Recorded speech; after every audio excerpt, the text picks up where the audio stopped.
장관께 질의하겠습니다. 사진을 좀 먼저 봐주시고요. 본 사진은 대구 등 남부권 시민의 대표적인 식수원인 매곡 물금 치수장입니다. 녹색이죠? 사진 안 나왔나요? 예. 시간 좀 멈춰 주십시오. 예, 다시 좀 돌려주세요. 시작하세요. 다시 시작하세요. 네. 사진은 대구 등 남부권 시민의 대표적인 식수원인 매곡 물금 치수장입니다. 네, 녹색입니다. 다음은 녹조로 심각하게 오염된 농업용수 그리고 또 선착장 보여드리고 있습니다. 네, 다음 사진은 올해 녹조가 바다까지 밀려왔죠. 부산 다대포 해수욕장과 거제 능포 방파제 사진입니다. 끔찍합니다. 다음은 올해 제가 직접 함께했던 낙동강 현장 조사 장면입니다. 육안으로 봐도 심각하지만 악취 직접 가서 맡았습니다. 심각합니다. 뻘화로 진행됐고요. 또 사급수 지표생물인 실지렁이가 득실거렸습니다. 제 손바닥 위에 올려져 있죠. 녹조 독소가 물과 공기, 농산물과 바다까지 오염시키면서 환경 문제를 넘어서 사회적 재난으로 확대되고 있습니다. 이런 심각한 상황에도 정부가 제대로 조사도 하지 않고 있어서 지난해에 이어서 올해도 제가 대학 교수진과 환경시민단체와 함께 보시는 바와 같이 물과 공기, 농산물에 대한 조사를 진행했습니다.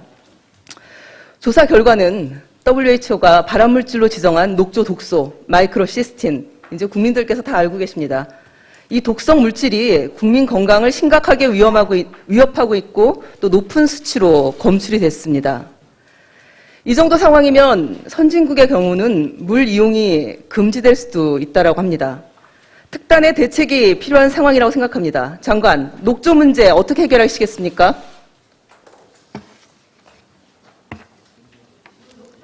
간단하게 말씀해 주세요. 네, 수돗물 안전하고 관련해서는 고도정수 처리를 하려고 제가 지금 수돗물 물어보는 거 아니고요. 녹조가 이렇게 창고를 하는데 이것에 대한 대책이 있냐는 말씀이에요. 네, 녹조 발생의 원인이 여러 가지이기 때문에요. 제가 그 대답은 그전부터 계속 들었던 얘기라서 뭐 이후에 어떤 말씀하실지 대충 짐작이 가는데, 그런데 올해 6월부터 물금, 매리, 칠서지점 등 낙동강 전역에 녹조가 심각해지면서 사실 일찌감치 조리경고제 경계 단계가 발령됐습니다만 환경부는 이게 보를 개방해서 물 흐름을 회복시키는 그런 본질적인 조치는 하지 않고 녹조 제거제 살포 등 부가적인 조치만 하면서 오히려 녹조 오염을 키웠습니다. 그러다가 이제 8월 달이 됐습니다.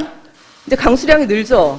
그러니까 댐 방류를 위해서 보를 일시 개방함에 따라서 낙동강을 가득하게 메웠던 녹조가 아까 사진처럼 다대포 연안까지 떠밀려가서 해수욕장이 영업을 중단하는 사태까지 벌어진 겁니다.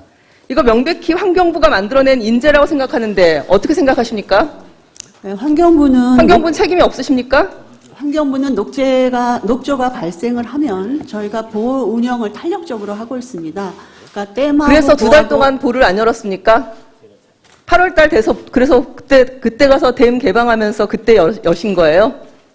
그때는 이제 또 6월 달부터 녹조가 창궐하지 않았습니까? 예, 그때는 이제 가뭄도 있었고요. 해서 저는 장관께서 이 보호 개방 문제를 지금 대답하시는 것처럼 정치적으로 접근해서는 안 된다고 생각하는 겁니다.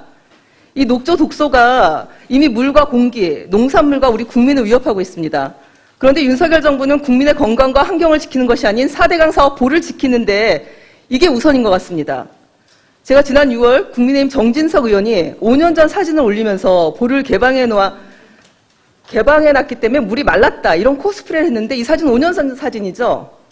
환경부 장관에게 공주보 담수를 요청했더니 장관은 곧장 공주보 문을 닫아줬습니다. 이거 환경 파괴예요. 이재호 전 의원은 자신이 대표로 있는 단체를 이용해서 4대강 보 해체 결정을 감사해달라고 청구하더니 윤석열 정부가 들어서자마자 정권의 하수인이 돼버린 감사원과 일부 언론과 합작해서 전 정부의 결정에 문제가 있는 것처럼 여론을 호도하고 환경부는 악의적인 의혹 제기에도 단 한 번의 반박 자료도 내지 못하고 있고 환경부 장관은 오히려 환경부의 잘못이 있는 것처럼 문제를 제기한 언론에 동조하는 모습마저 보이고 있었습니다. 환경부 장관이 맞나 모르겠어요.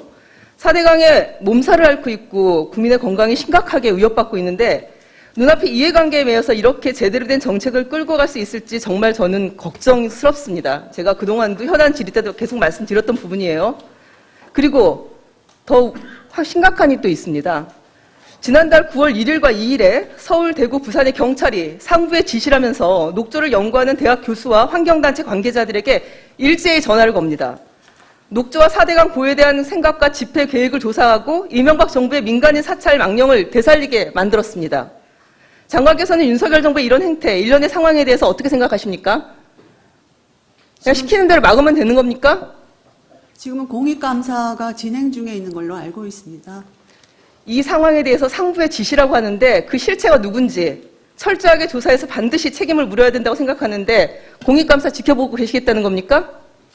네, 일단은 공익감사 아니 결과가 이렇게 나와야 무섭게 될 것 공포정치하고 같습니다. 있는데 환경부 장관께서는 옳다구나 하고 오히려 동조하고 계시는 거 아닙니까? 저 부분에 대해서는 제가 파악이 안 돼 있고요. 한번 잘 파악해보세요. 모릅니다. 제가 다른 또 보도자료 또 보여드릴게요. 좀 올려주시고요. 환경부가 환경단체 수돗물 조류 녹조 공개 검증안을 제안했다는 것인데 이거 보는 순간 제안을 했으면 협의가 있었을 텐데 이렇게 제안 자체를 일방적으로 보도하는 이유가 뭘까 생각이 들었습니다. 그래서 알아봤더니 환경부 제안에 환경단체들이 세종으로 모였어요. 협의 중에 환경부랑 단체 간에 이견이 있었습니다. 이 내용 보고 받으셨죠? 네, 받았습니다. 환경부는 수돗물 검증하자고 했지만 환경단체는 상수원, 원수, 농작물, 에어로졸 등 종합적인 접근을 하자고 해서 이 논의가 더 필요한 상황이 됐었다라고 들었습니다. 그 환경단체가 다음에 간담회를 다시 열자고 제안하면서 오해가 없도록 서로 발언에 신중하자고 했는데 간담회 마친 다음에 오후에 환경부에서 바로 이런 보도자료를 낸 것입니다. 장관께서 이런 소통 방식이 옳다라고 생각하시나요? 동의하지 않는데 왜 그런 자료를 냅니까? 전 소통의 기본은 진정성과 상호 신뢰입니다. 아니면 최소한 존중이라도 해주셔야죠. 다들 전문가들인데. 환경부가 잘해보려고 했는데 실수한 건지 아니면 처음부터 이렇게 하려고 진행을 한 것인지 의심스럽습니다. 환경단체들이 결국은 비판 논평을 냈습니다. 이게 소통 아니죠, 결국은. 이게 답 정해놓고 일방적으로 소통했기 때문에 벌어진 일이고 이렇게 하시면 안 됩니다. 이 녹조 독소 오염 물질이 수질과 수생태를 넘어서 국민 건강과 안전을 심각하게 위협하고 있는데 환경부가 이 조사 결과 발표할 때마다 아무런 추가 조치를 하지 않고 기존에 하고 있던 일만 설명하고 무조건 문제가 없다는 무책임한 태도를 보이고 있습니다.